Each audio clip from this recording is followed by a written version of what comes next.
IIT Jodhpur campus. The campus is spread over 852 acres of land and is situated on the Jodhpur-Nagpur-Nagaur highway.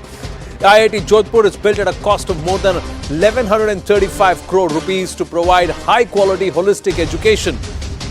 And of course, it's a building infrastructure for supporting research and innovation initiatives. A future-driven institute with 10 departments, 3 schools, 5 centers and 6 interdisciplinary programs. PM Narendra Modi also laying the foundation stone for various projects worth more than 5,000 crore in sectors like road, rail, aviation, health and higher education in Jodhpur. And this also forced Ashok Gehlot to quip that why is the Prime Minister coming and inaugurating projects without inviting the Chief Minister. So the politics continues there, but meanwhile, moving on, speaking at the anti-terror meet in Delhi, Home Minister Amit Shah has spoke tough on terror. Amit Shah is asking anti-terror agencies to adopt a ruthless approach so that new terrorist groups are not formed. The Home Minister also said that we have to destroy not only terrorism but also the entire ecosystem. He highlighted that a huge success has been achieved in reducing violence in Jammu and Kashmir, Naxal-affected areas and of course in the northeast due to tough decisions that have been taken by the current government under the leadership of Prime Minister Narendra Modi. Moving on, the tussle continues. There is no respite for Sanjay Singh. The Enforcement Directorate has got a 5-day custody of the Aam Aadmi Party MP. Sanjay Singh is in ED custody now till the 10th of October. The ED actually sought a 10-day remand, but the court has granted 5 days to start with. Sanjay Singh has said that the allegations against him are false. His lawyer has alleged that there is no proof with the Enforcement Directorate or has come out and stated, and also he has questioned Dinesh Arrora's testimony. The BJP meanwhile has hit back at the Aam Aadmi Party, firing the Qattar corrupt barb. Let's talk about sport and great glory even as the Cricket World Cup gets underway. It's the other multilateral sport that we're going to focus, that is the Asian Games. India's compound archery teams have bagged 2 gold after the men's team of Abhishek Verma, Ojas Praveen Devtale and also Prathamesh Jaukar won gold. The women's team of Jyoti Vennam, Aditi Swami and Parneet Kaur also won gold. The Indian squash pair of Deepika Pallikal and Harinder Pal Singh Sandhu beat Malaysia in the mixed doubles event. Antim Pangal securing bronze in wrestling 53 kg category. India's squash star Saurav Ghoshal settling for silver. India currently on 4th position with 86 medals, 21 gold, 32 silver and 33 bronze in the ongoing Asian Games in Hangzhou. And this is despite athletes alleging that there is a deliberate attempt to perhaps thwart them from winning medals and a certain level of cheating that's been alleged by the likes of Neeraj Chopra and Anju Bobby George, backing the voice of such athletes. Meanwhile, Nobel in Literature for 2023 has been awarded to Norwegian author Jon Fosse. And this is rewarded for his innovative plays and prose which give voice to the unsayable. Ladies and gentlemen, that's the top stories across the world and of course positive achievements and developments. But the focus tonight as we start this edition of The Right Stand is not a debate but something which came out as a revelation. 250 crore ki shadi, 500 crore, 5,000 crore ka ghotala, 5,000 crores ghotala. This is the Mahadev betting app and we'll get you all the details.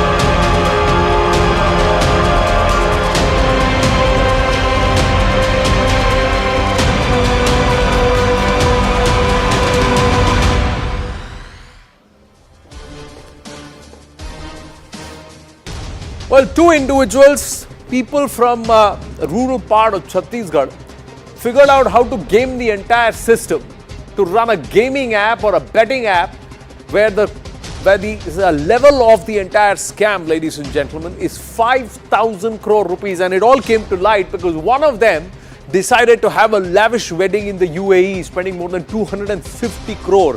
Now, intensifying its investigation in the Mahadev app case, The Enforcement Directorate has summoned Bollywood actor Ranbir Kapoor on the 6th of October. ED sources reveal that more than 100 influencers who promoted the app will also be eventually summoned by the central agency. Moreover, more than 14 celebrities who attended this wedding event organized by the app promoters in Dubai will also be summoned. But what's the scam all about? We decode that today and tell you in detail.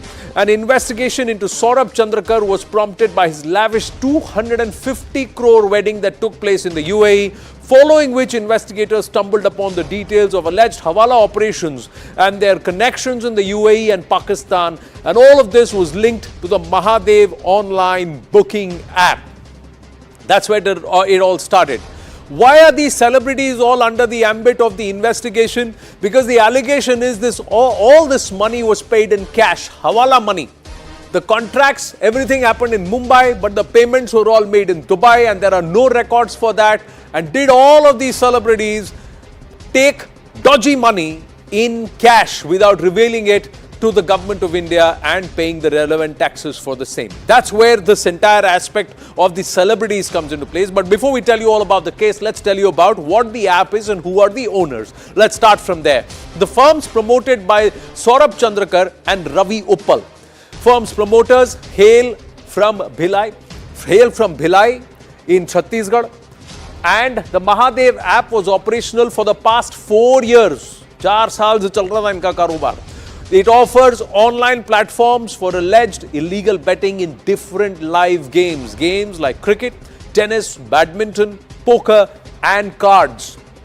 The online application is an umbrella syndicate arranging online platforms for enabling illegal betting websites.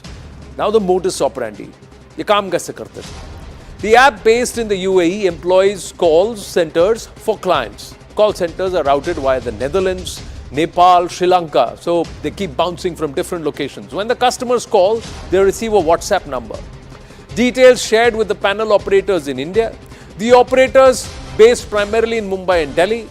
4,000 to 5,000 such panel operators are overall employed. Operators initiate bank transactions with the customers. The money is diverted to fake or dummy bank accounts. Customers get 60% of the account paid back to the app, and 40% of the amount of investment remains with the panel operators. 30% of this money is then routed back to the Mahadev app. The account is settled with the Mahadev app on every Monday. So this round tripping and working out the money, siphoning off the funds and the payments which are made, these transactions, it's all done illegally. That's where the allegation is. Money is being laundered, it's being paid via Hawala operators. Now the money trail. Customers through UPI and bank accounts make the payments. Panel operators in dummy accounts, that's where the money is paid to.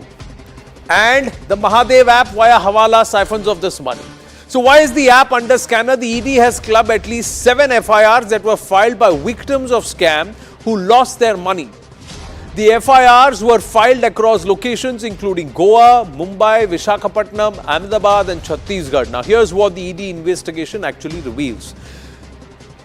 They are accused of betting in different live games illegally, allegedly laundered money through Benami accounts, lotteries and betting options were allegedly rigged. The Enforcement Directorate claims players always lost money and the firm gamed. The house always wins, but this was rigged to ensure that the house only wins. Company allegedly gained around 5,000 crore via the gaming app. 5,000 crore, ladies and gentlemen. The app is suspected to have links in the UAE and Pakistan. Around 8 major international Hawala operators are under the scanner for laundering money to Middle Eastern countries and to Pakistan by running a similar portal. Chandrakar and his associates allegedly used at least 70 shell companies to launder money to offshore accounts. The anti-money laundering agency is now exploring options to seek cooperation from international agencies to take legal action against the app owner who's currently in the UAE. Let us now tell you about the ED crackdown locally so far. The agency raided the founders of the Mahadev gambling app's offices in many cities including Kolkata, Bhopal, Mumbai and seized assets worth crores of rupees. Offices linked to Hawala operators were also raided. Assets worth 417 crore have already been attached. 7 kingpins who laundered money are currently being tracked. Each kingpin handled over 500 dummy accounts. So why are the celebrities under scanner? What do they have to do with this betting app? The celebrities attended or performed at the firm's success parties. Celebrities attended or performed at Chandrakar's wedding. They received cash for attending or performing at the wedding. This is where the celebrities come into play. They didn't disclose this money, and this was ill-gotten money which they further did not disclose. They took this money in cash. Cash given to celebs is allegedly proceeds of crime. And over a dozen of Bollywood celebs participated in the wedding. Chandrakar reportedly spent 250 crore on his wedding in UAE. Reports suggest that 110 crore was paid to the event management company that was contracted in Mumbai. And all the artists were also brought from Mumbai, but the payments were all made in Dubai. Apart from Ranbir Kapoor, more than a dozen A-listers, including Bollywood, Tollywood actors and sportspersons are on the radar. ED source reveals to News 18 that Ranbir Kapoor is the highest paid among these people. Ranbir Kapoor was paid for endorsing the gaming platform. He appeared in advertisements and social media promotions for the platform. The payment made to Ranbir Kapoor was allegedly proceeds of crime, ill-gotten wealth, and was it received also illegally? He allegedly received money from the promoters of the app for performing at the wedding of one of the promoters. ED source reveals that Ranbir Kapoor has been summoned to understand the scam and the business transactions. ED aims to know the source of the money that was received. Ranbir's team, the team of lawyers, has actually reached out to the Enforcement Directorate seeking some more time, but ED source say have not confirmed whether this approach has been made. ED source further revealing that Ranbir will also be questioned over his association with the promoters on the app. News 18 tried reaching out to Ranbir Kapoor for a comment, but he hasn't responded so far. Although we are given to understand they have tried to reach out to the Enforcement Directorate seeking some more time to come back, meet them, and also give a proper reply. The question here, ladies and gentlemen, the functioning of the gaming app, one part, the victims, the other part. Did these celebrities, whoever they are, did they take this money that is proceeds of crime, knowing fully well that this is ill-gotten wealth or dodgy money, and did they disclose this income, or did they also park it somewhere undisclosed? This is where the criminality comes in, and these celebrities are coming into the ambit of questioning by the Enforcement Directorate.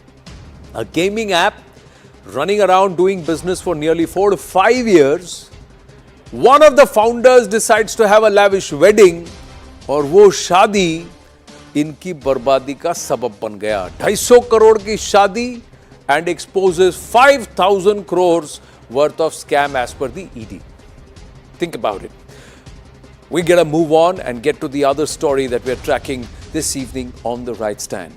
Bharat has always maintained that Sikhs, especially born post-1984 Sikh riots, have been targeted, brainwashed and radicalized against the country by these criminal elements, gangsters and these K-goons. They've been given a false picture of Operation Blue Star and the Sikh riots and all Sikh massacre actually, and told how Sikhs are actually unsafe in India, especially those who are born outside Indian soil. Today, a story which we bring to you is an example of the same. It's not in Bharat, but in Trudeau's own backyard that Sikhs, misguided by gangsters, K-elements, are carrying out illegal activities. 8 Sikh youths have been detained in a major arms crackdown, stirring concerns among the Indo community, the Indian diaspora in Canada. Let us tell you all about this crackdown on these gangs and where it's happened. 8 Canadian youngsters have been arrested in Brampton. All arrested accused are aged between 19 to 26 years. The accused have been charged with firearm-related offences. 9mm Beretta firearms have been seized from their residence. All the detained individuals are of Sikh descent and action after information given by a source in a local Gurudwara. So who are the 8 accused in the case and what are the charges against them?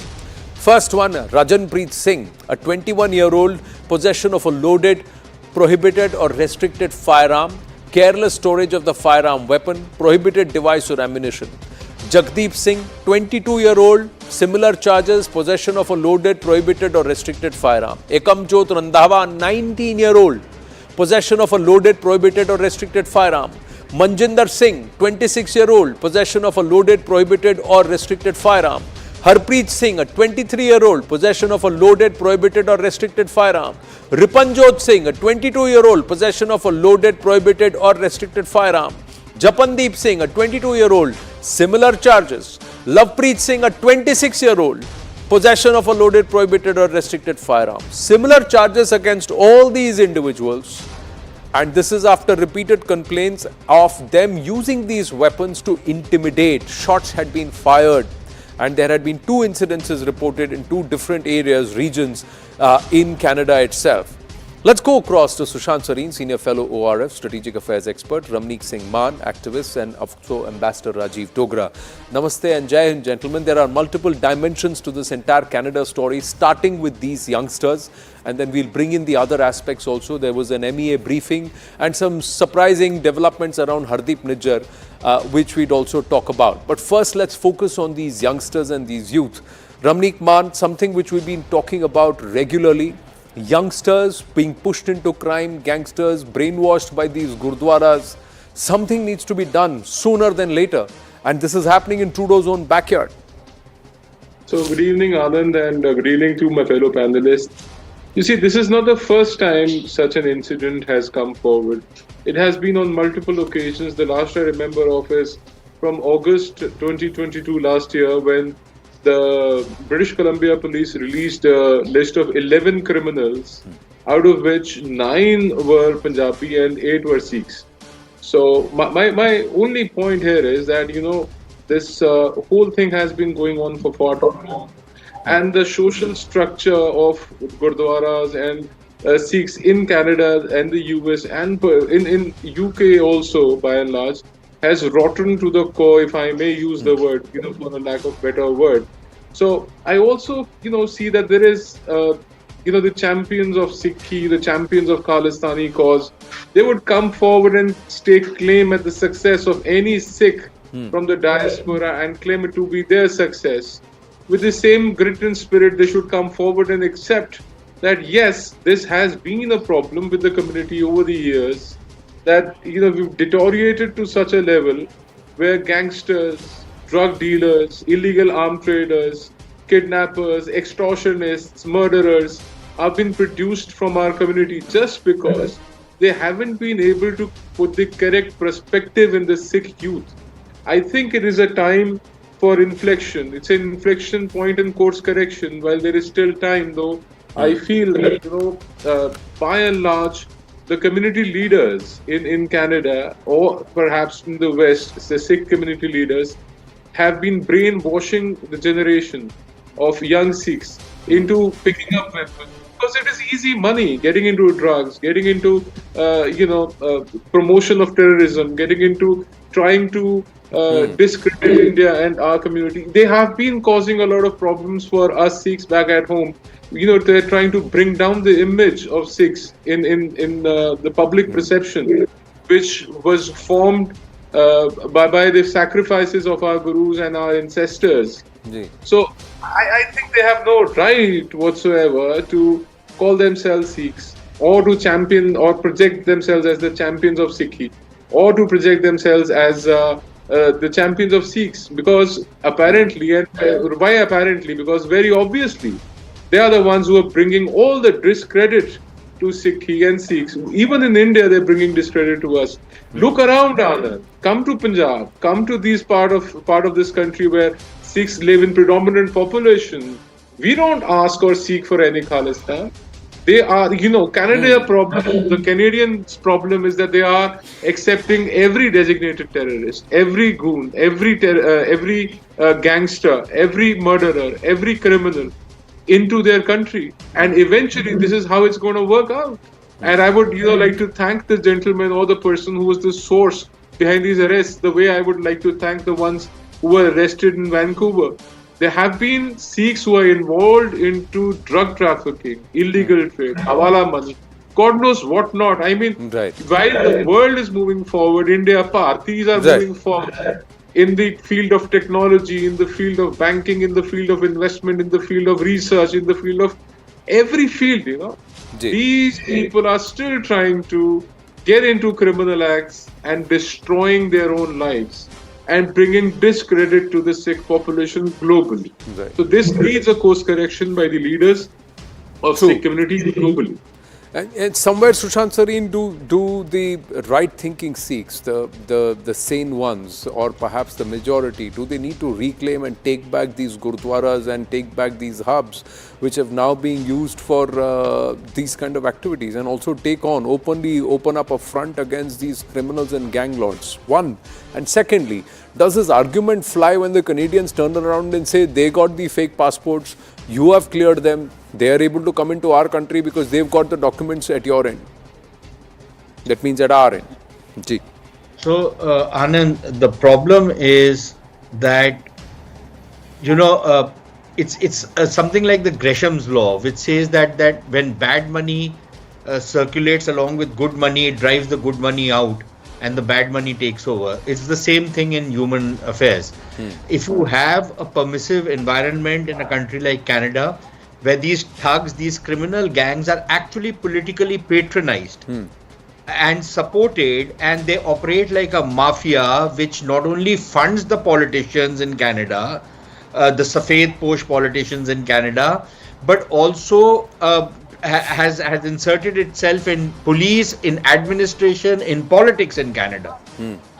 It operates like a mafia. When a mafia operates, what do good, honest, decent people do?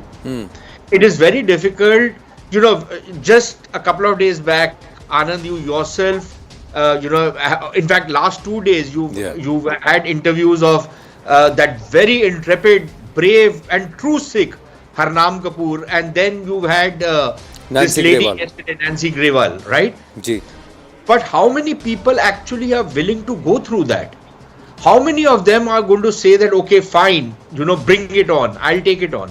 Most people will say, screw it, because I'm not getting the support of the government. I'm not getting the support of the state. Yeah. The state is not standing with me. Yeah. So, ideally, yes, the community should throw these bad pennies out. But I think it's easier said than done, simply because of the kind of thuggery these guys are doing.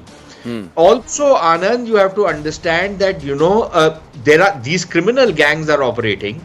These criminal gangs intimidate people. They have actually indulged in all kinds of, killings in Canada. We've seen a spate of killings which have taken place, in Canada, including perhaps of Nijjar. Who knows, right? And this is a big problem. So a normal guy will say, look, I'm not going to get involved in this thing. Let people, who care about it, do it. If I have to go to a Gurdwara, I'll do my prayers and I'll come back without bothering too much about it. The other problem is that, most of these youth, Anand, have not been pushed into this. The correct term to be used is they have been seduced into it. Because there is this glorification, and I blame the Punjabi music industry, and I hold them all culpable for what is happening. Right? It's criminal what they have done to an entire society where you had such uplifting stuff coming out The from gangster the culture, yeah. other poetry. Look at the kind of toxic nonsense these buggers turn out, right? Yeah. It's only about guns, it's only about drugs, it's only about killing, it's only about girls, it's only about the most venal and vile things in life. And that's been glorified. Becoming a mafioso is glorified in Punjab. Yeah. Why do you... So young people have been seduced into it. They think there's a certain romance attached to, being a criminal. But in that also there is a story, Sushantji, because there are elements who have influenced lyricists, paid them, production companies sitting in the UK which have been run with a particular agenda to try and get into the minds and, vitiate the minds and lure people away from the right side of life or the right path into these paths, so that you corrupt this entire community and the society as a whole. That's a larger game that's also being played. They actually it's a money spinner. It's like something with what happened to Bollywood in the 80s. Yeah. When the mafia had taken over Bollywood, all the actors, used to go and pay obeisance to Dawood Ibrahim and others in Dubai, to all these Tuchas, Chota Shakil and all these third-rate fellows, criminals. They used to go and pay obeisance out there. Those guys used to fund their movies. Yeah. Then that entire money laundering networks used to take over. That entire Hawala network used to operate on that basis. It is only when, largely this thing was cleansed that Bombay film industry became a little normal. Right. That same template is now being followed in Punjab as far as the Punjabi music industry is concerned. And apart from 4 or 5 of these singers, and who are very good ones, the bulk of these singers are the most toxic and soft separatist, or in fact openly flirting. And it's slowly they keep pushing the line towards and they become all the more out there in terms of in your face, in terms of guns, gangsters, drugs, and also this, like, it doesn't soft separatism, it's open separatism that then comes to. Ambassador Rajiv Dogra, thank you for your patience, sir. Your thoughts, and then we'll add the other dynamics with you itself. Ji. Well, I think the basic thing to answer your question, whether community can do something to stop or control these bad elements, especially in Gurdwaras, I don't think community has the responsibility or the wherewithal to check gangsters. That is the function of the law and order machinery of the state. And for a long time, they allowed this wound to fester. Now, with the arrest of the few people that you mentioned, maybe Canada itself has woken up that they are encouraging and pampering something very septic. So, hopefully, this will not be the end of the process. There will be more arrests so that the entire spectrum of illegal money, drugs, and as you said, the singers who propagate the wrong message, that can be checked. But it is too soon to tell whether Canada is sincere about it. Who knows, Canada itself may be interested in encouraging this. ISI certainly is. So there is an interesting dynamic on this that's approached. I'm just going to shift the dynamic, staying with Canada. We'll first play out what Arindam Bagchi today mentioned, the MEA spokesperson. I'm just changing this a bit to our team there, because Arindam Bagchi was very clear while he spoke about the instances in Canada and the UK. As far as the shunting of or the shafting of the diplomats is concerned, he said political interference. Bharat mentioned the aspect of political interference, and then there is visual proof that confirms this political interference, not just on Indian soil, but emanating perhaps from Canadian soil. First, listen to what he had to say. Insofar as discussions on parity, as we mentioned earlier, given the much higher diplomatic presence of Canadian diplomats or diplomatic presence here in Canada and their continuing interference in our internal affairs, we had and we have sought parity in our respective diplomatic presence. Discussions are ongoing on the modalities of achieving this. Specific question by you, John, regarding dates, etc. Look, I would not like to get into the details of diplomatic conversations. As we mentioned, I think last week, given that Canadian diplomatic presence is very much higher, we would assume that there would be a reduction. Let me just say, we have been taking up concerns about the security of our diplomats and our premises and other elements related to people there who are wanted by our security or our judicial systems, and we will continue to do that, and that's an ongoing conversation. I don't want to get into individual persons, but in the UK there was a protest on 2nd October, and we certainly have taken up our concerns on the security of diplomats and premises there with the UK authorities, and this has been ongoing thing. The issue is about security, about ensuring that our diplomats are able to function normally and our premises are safe and that the community is not targeted. In the UK, there was a protest on 2nd October, and we certainly have taken up our concerns on the security of diplomats and premises there with the UK authorities, and this has been ongoing thing. The issue is about security, about ensuring that our diplomats are able to function normally and our premises are safe and that the community is not targeted. Arindam Bagchi steering clear of making any reference of British citizens being targeted by these K elements, but said that the community should not be targeted. But here is the aspect of political interference, and it does not stop only with the 40-odd diplomats who are present on Indian soil currently and have been given till the 10th of October to be recalled or to head back to Canada. Have a look at this, ladies and gentlemen. This is Hardeep Nijjar here, the picture of Hardeep Nijjar. And he's been called a member of the Khalistan Tiger Force. Hardeep Nijjar has been called a member of the Khalistan Tiger Force. Shahid Hardeep Nijjar has been called a member of the Khalistan Tiger Force. And the Khalistan Tiger Force was banned as a terrorist organization by Bharat earlier this year in February 2023, along with the Ghaznavi force. The Khalistan Tiger Force was also banned for its activities on Indian soil. Nijjar, by his own supporters outside a Gurdwara, was hailed as a member of the Khalistan Tiger Force. Ambassador Rajiv Dogra, if this is not proof of direct interference on Indian soil from Canada by somebody who's been proscribed a terrorist by us in 2020, then what more proof does anybody want? Well, Canada itself is aware that it does not need any more proof as to what is happening on its soil. It knows very well that one plane was blown out in the air in 1980s because there were people in Canada who were conspiring to put a bomb there. It very well knows that there are people in Canada who order killings in India. So Canada does not need any proof. But what I am surprised at is the double standards employed by Canada. Their foreign minister a couple of days back made a statement saying that diplomatic issues should be best solved privately, and that is what we are doing with India. Quite forgetting that a couple of days earlier the Canadian Prime Minister had taken a diplomatic issue right in the open and accusing a country, a major country in the world, of something which he says is alleged to have happened. Now, if Canada is not coming straight and is not coming open, there will always be doubt as to whether it is sincere about checking what is happening on its soil.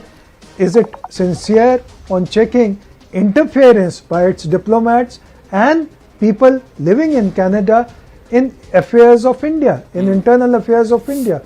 Secondly, India has a valid reason to be concerned about the safety of its diplomats, and as Arindam said, about the community, Indian community in Canada, because there have been incidents right from the 80s where diplomats have been targeted by Khalistani elements, some of them by even ISI sponsored elements, and Indian community in general, both right-thinking Sikhs and Hindus, Christians and Muslims, have been targeted by Canadian ultra-rights as well as Sikh extremists, the Khalistani elements. So India has a valid reason to be concerned, and it is time that Canada sat up and did something about it, because so far it has been listening, it has been ignoring what has been presented to it, and it has been perhaps pampering the elements which are indulging in these criminal activities. Now, maybe because of political reasons. Can we mount political reasons cannot mean no, but Ambassador you Rajiv target a country which is otherwise friendly to you and which has about 300,000 students who are providing billions of dollars annually to your country. No, but Ambassador Rajiv Dogra, interrupting you here before I bring in Ramnik Maan and so Sushant Sareen. The fact is, we proscribed Hardeep Nijjar a terrorist in 2020. There is an RCN against him since November 2014. But now his own supporters outside his Gurdwara in Canada have named him a member of the Khalistan Tiger Force, which was banned by us in February 2023. Can we not expose Justin Trudeau that he is standing up for somebody who's broken the Canadian gun laws by firing an AK-47, has a red corner notice against him, and he is member of a proscribed organization while himself being proscribed a terrorist? And his own supporters are claiming it.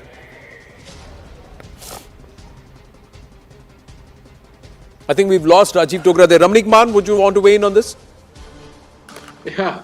Well, Anand, if I may, Justin Trudeau is exposed naked. And he realizes it. His government, the people in his cabinet, they realize it now that Justin Trudeau has exposed the Canadian hypocrisy, their bigotry, the way they have been trying to stab India in its back.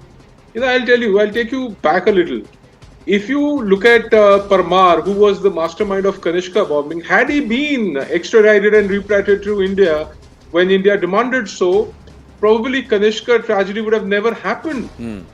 Those 329 lives would have never been lost. Those 280 Canadian citizens would have never lost their lives. And India would have never lost an airplane. And had they repatriated or extradited Hardeep Nijjar, this diplomatic standoff between India and Canada would have never happened. But no, as a matter of policy, the Canadian government has been rearing these snakes in their backyard, and they're coming back and haunting and they're biting them. So this is when they realize that they need to do something about it. WSO, World Sikh Organization, is a pro-Khalistani organization in Canada, which is deeply rooted inside the Canadian system. Every arm of the Canadian government will have somebody from the WSO, and these are the people.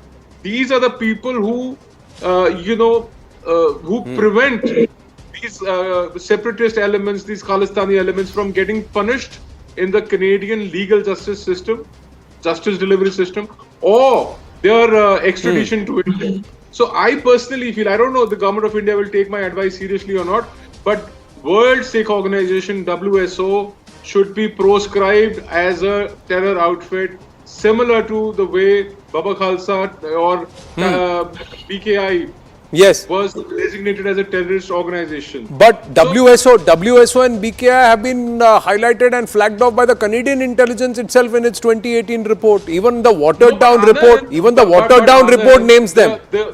The members of WSO are deeply rooted in the Canadian system, in their judiciary, in their police, in their army, in their civil services. They are deeply rooted. How do you get these brainwashed people out? They are the ones who've been glorifying terrorists. They are the ones who have been glorifying gun culture. They are the ones who are glorifying murders. My thing is that we have to then expose them at every platform possible, Sushant Sareen, that a Hardeep Nijjar proscribed by Bharat as a terrorist, member of the Khalistan Tiger Force, which is again a proscribed organization by Bharat, and this is claimed by his own members, his own supporters outside a Gurdwara that is allegedly controlled by them.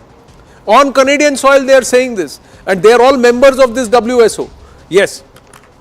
So Anand, I think that the problem is even worse than what Ramnik is making it out to be. If it was only the infiltration of the WSO in the various arms of the Canadian government, their whatever political influence they wield, all of that was still manageable. I am increasingly inclined to believe that this nonsense cannot happen without the complicity and the connivance and active involvement of the Canadian government. Absolutely. It is not possible. Right now we are told, Anand, that, and especially by some of these brown sepoys, that, intelligence is all very relative, it's never perfect. But when they have intelligence alleging something we have done, it's perfect. Yeah. Right? Now, I want to ask these guys, their famed Five Eye intelligence network, where their deep intrusions they make, they monitor all conversations, they don't have an idea of what the links of these criminal gangs is with the Khalistani movement, what thuggery they are involved in India, what nexus they have with the Pakistanis, how they are involved in drug running. Are you telling me that this famed Five Eyes is lost all its Five Eyes when it comes to this particular activity? Is somebody suggesting that to me? In which case they should shut it down. Or did they just turn a blind eye to it because it was convenient for them? Blind. So my serious problem now is, and we've known that these white folk have been quite used to doing this kind of a thing, that you keep something alive so that tomorrow, and this is a particularly British thing, you keep something alive that you can tomorrow, if you want to use some leverage, you have something with you, which is why they're turning a blind eye, which is why they're not cracking down on them. Otherwise, their own laws against hate speech, for example, if I say something against a gay or a lesbian, I can be put in jail. Right. I call for assassination of Indian diplomats and no action is taken. That is freedom of speech. No, this freedom of speech is also selectively interpreted even in this issue. Those who challenge these elements and call them khotestani are asked to pull down their videos, but those who put out their pictures and label them and then abuse them and then threaten them, they are allowed to do it because on the garb of freedom of speech. This actually befuddles me, and it should befuddle everybody watching this broadcast. Gentlemen, I have run out of time. I have to wind up. We will try and pick the story up and get you more details. We are tracking this very, very closely. We stay with the Canada issue, ladies and gentlemen. When we come back, it's a very young Canadian MP, Kevin Yong, who joins us. He spoke to us late last evening. We play out that conversation when we come back here on The Right Stand. Stay with us.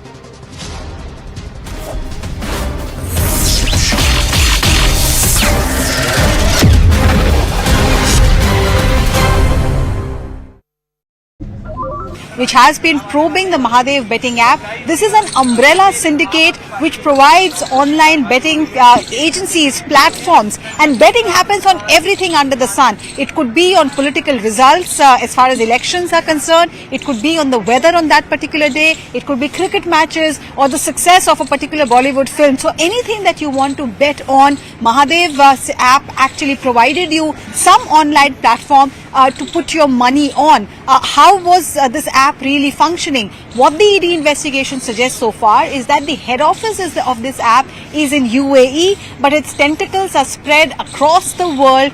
There is a connection with Netherlands, Sri Lanka, Nepal, UAE of course, and then there are operators in Delhi and Mumbai in India who are helping this app operate. The modus operandi seems to be twofold. One, slum dwellers, people who are in the low income group, mostly unsuspecting people, their UPI IDs are taken by those associated with this app. In return, they are paid some money, but their UPI ID is then misused to launder money. The second way in which this app works is that if you want to bet or if you want to participate in online betting, you are given numbers of call centers. These call centers, have been traced to various countries, Netherlands, Nepal, Sri Lanka, UAE, to name a few. And when you call these call centers, you are sent a WhatsApp number.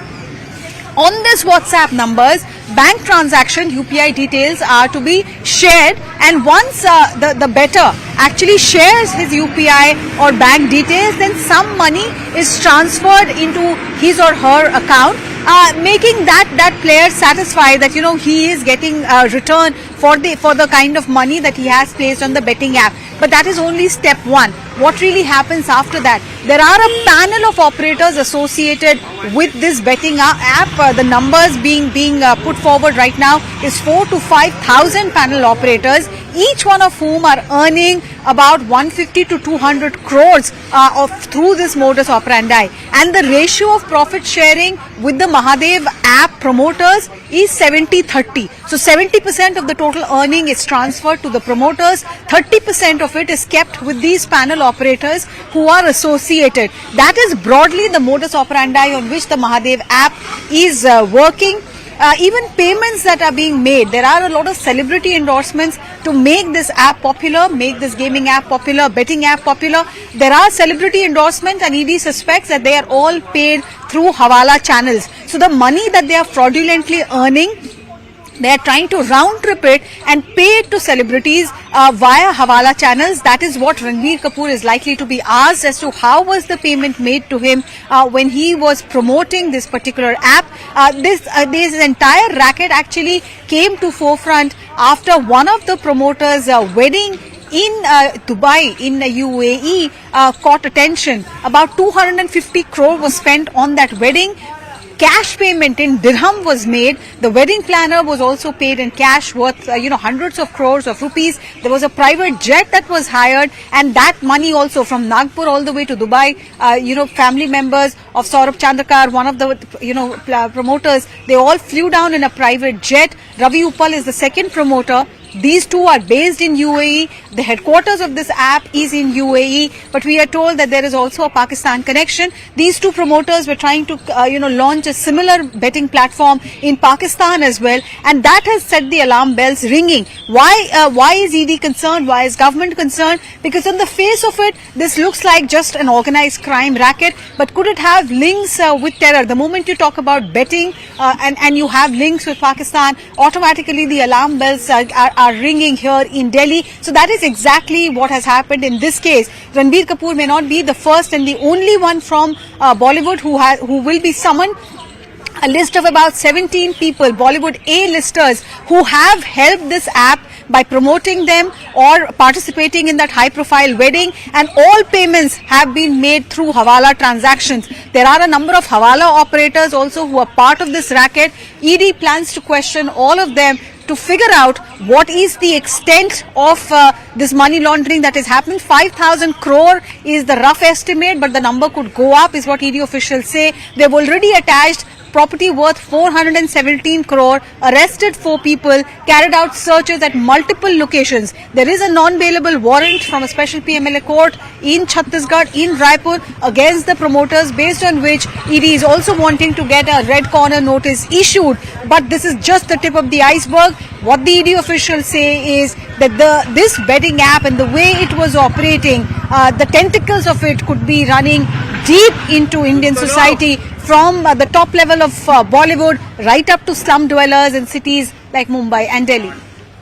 Mahadev betting app has once again grabbed headlines because Enforcement Directorate has asked actor Ranbir Kapoor to be present before the Enforcement Directorate and answer some questions. But how does this app really work? What is this app all about? As per Enforcement Directorate, which has been probing the Mahadev betting app, this is an umbrella syndicate which provides online betting agencies, platforms, and betting happens on everything under the sun. It could be on political results as far as elections are concerned. It could be on the weather on that particular day. It could be cricket matches or the success of a particular Bollywood film. So anything that you want to bet on, Mahadev app actually provided you some online platform to put your money on. How was this app really functioning? What the ED investigation suggests so far is that the head office of this app is in UAE, but its tentacles are spread across the world. There is a connection with Netherlands, Sri Lanka, Nepal, UAE of course, and then there are operators in Delhi and Mumbai in India who are helping this app operate. The modus operandi seems to be twofold. One, slum dwellers, people who are in the low income group, mostly unsuspecting people, their UPI IDs are taken by those associated with this app. In return, they are paid some money, but their UPI ID is then misused to launder money. The second way in which this app works is that if you want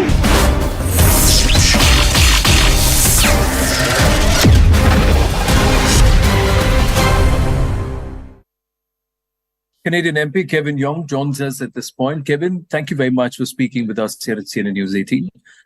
Has Mr. Justin Trudeau been able to prove or provide any credible evidence after he made that announcement in Parliament that he had credible allegations against India? So to date, nothing has been laid in terms of charges. I think one of the things that is very important, and I'm going to continue to advocate for, whether it is the Prime Minister or Jagmeet Singh, the leader of the NDP, politicians need to stop politicizing what is a very serious situation. Being a political leader does not make you judge, jury, and executioner. If there is credible evidence, leave it to the appropriate authorities to be able to lay any charges if that's warranted. And right now, this continued whisper and innuendo campaign is doing a disservice to both of our countries. It's hurting the relationship between two democracies where rule of law should be a priority. And unfortunately, That's not what's happening right now. In your wisdom, why would a prime minister of a nation say what he said and act like he's acting? I'm not going to presume what the prime minister is thinking, but I think it is no secret that both the Liberals and the NDP count on the Sikh community in British Columbia in particular for about 12 seats. I hope that's not the case. I hope that they are not putting party before country and party before the important relationship between our two countries, because there are certain things that should matter more than politics. That is, for democratic countries like Canada and India, rule of law, justice. We can't try to put out all of these whispers and innuendos without bringing forward the evidence. And I think a lot of people are asking, and I am asking, where's the evidence? Why haven't charges been laid? These entities, Kevin, they are actually making a secessionist demand. They are actually challenging the sovereignty of Bharat. The other aspect is there is no demand within the Sikh community in India. Indians don't want to do anything like this. It's Canadian citizens who are advocating the balkanization of another sovereign nation. So I think in Canada, I mean, everyone is protected by the Canadian Charter of Rights and Freedoms. That includes freedom of speech, freedom of association, and so on. But there are reasonable limits to that. That includes you can't use freedom of speech to advocate for violence or hate. And one of the things that I have found very challenging about people who have been sympathetic to the Khalistani movement here in Canada is they've abused freedom of speech to put out these really alarming posters that have targeted India's High Commissioner in Canada, someone who I've gotten to know very well, who is, I think, an esteemed, individual. This is Indian diplomats and Indian envoys, but Canadian citizens are being brutally abused and threatened with rape and murder for standing up to these secessionists. Now, where is the Trudeau administration coming in there? The other aspect is that do you believe that the Trudeau administration, along with their allies, are broad brushing all of the Canadian Sikhs as those backing secessionist movement? Because we are given to understand this is a very small number. So even for a vote bank, are you broad brushing the entire Canadian Sikh community as wanting the secession or the balkanization of another country? I think you bring up an important point. The Sikh community is not a monolith. I think a good kind of parallel example that I can provide, particularly within the context of foreign interference, is Canada has been facing a lot of challenges and allegations around foreign interference from the Chinese Communist Party. I am of Chinese heritage. Just because I am Chinese or anyone is of Chinese heritage doesn't mean they automatically support the Chinese Communist Party. Those are two very distinct groups, two very different people, and I think that's similarly the case for the Sikh community. People come to Canada for a number of different reasons. Being the son of immigrants, actually, my parents were refugees. They came to Canada wanting to seek to build a better life for them and their kids. And I think that's really what the majority of people want. See, some aspects, Operation Fox Hunt, as allegedly being run by the CCP on Canadian turf, has Justin Trudeau spoken about it in Parliament. Karima Baloch, a Baloch activist who was murdered in 2020, ISI activities or Pakistani activities on Canadian soil, has Justin Trudeau spoken about it. He's decided to take the position against someone who has a red corner notice against him, an Interpol red corner notice against him since November 2014, and somebody against whom letter rogatories, extradition requests have been submitted during his term as Prime Minister, in his first term, by India. Also, he's another entity, Nijjar, who was murdered. He was somebody who was proscribed a terrorist by the Indian government in 2020. Now, I'm sure these facts are not something which you're not aware of. But given all of this, me sitting here in India is compelled to ask, why would Justin Trudeau do what he did? So that's a fair question. Let me just say first and foremost, a Canadian citizen was murdered. And that is a criminal act, and that needs to be investigated. And any evidence that the authorities might have need to be prosecuted in a court of law. Okay? So whoever that might be. That is what needs to be done, because Canada is a country where rule of law prevails, and it must continue to be the case. Now, you raise some very important questions that a lot of us are asking here, frankly, in the House of Commons of Canada. Why has it that the Prime Minister has been willing to step forward and bring forward what he has described as, quote, credible allegations in the most public forum available in the House of Commons for one country, and yet not done the same for an overwhelming volume of allegations as it relates to foreign interference from the Chinese Communist Party? Why has there been two such distinct approaches for two countries? And I think that's something that is up to the Prime Minister and the government of Canada to be able to answer. Because if we truly are a country of rule of law, then evidence needs to be brought forward, and charges need to be laid if they're substantiated, and it needs to be prosecuted in a court of law.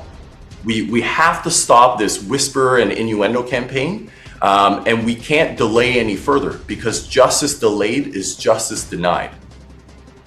Very fair point, because Riput Ahmed Malik died, no investigation, there's no murder. I'm given to understand, even in the case of Nijjar, is there a charge sheet? Have the cops given out a list of suspects? Is there even a case in court 5 months down the line? These are aspects.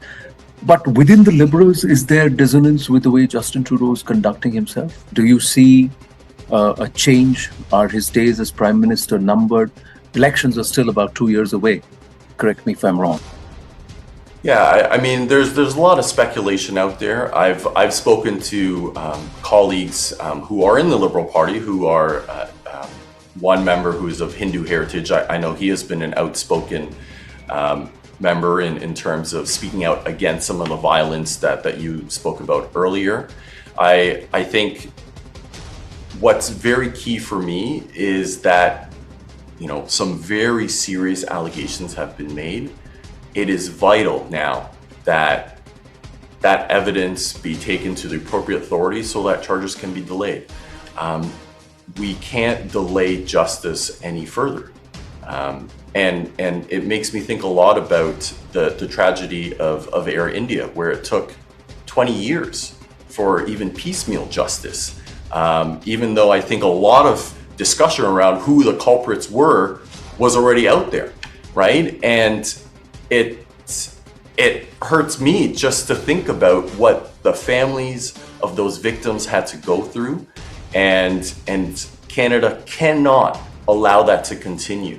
We cannot repeat the same mistake that we did with Air India, and this is such an important relationship between two democracies during a time when authoritarian has been on the rise, that we owe it to not just the important ties between Canada and India, the deep and long familial ties, to ensure that we continue to carry forward that torch of justice, and that we find justice for any citizens who might be murdered, but also that we protect the rule of law.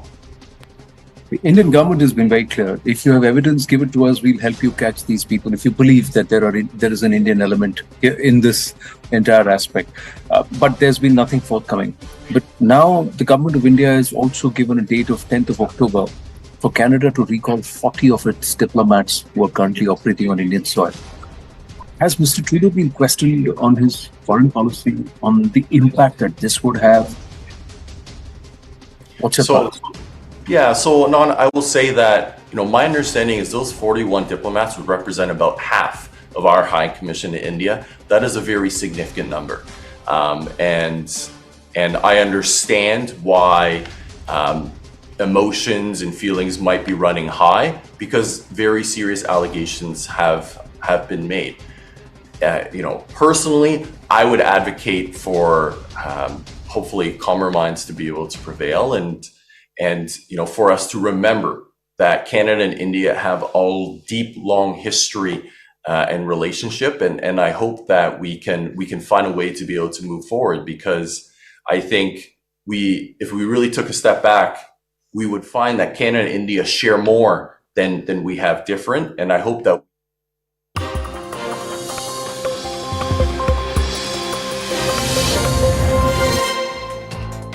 Good evening, this is Brass Tacks. I'm Zaka Jacob. Aam Aadmi Party MP Sanjay Singh, who is accused in the Liquorgate scandal, was today produced before a Delhi court, which remanded him to 5 days ED custody.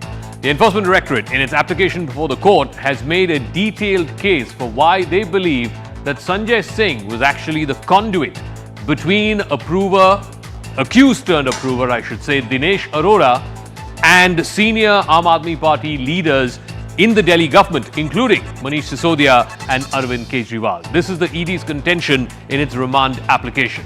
The Aam Aadmi Party and Sanjay Singh say that this is nothing but pure political vendetta by the Modi government. They say this is vindictive action with the express aim of trying to silence the opposition, particularly the India alliance.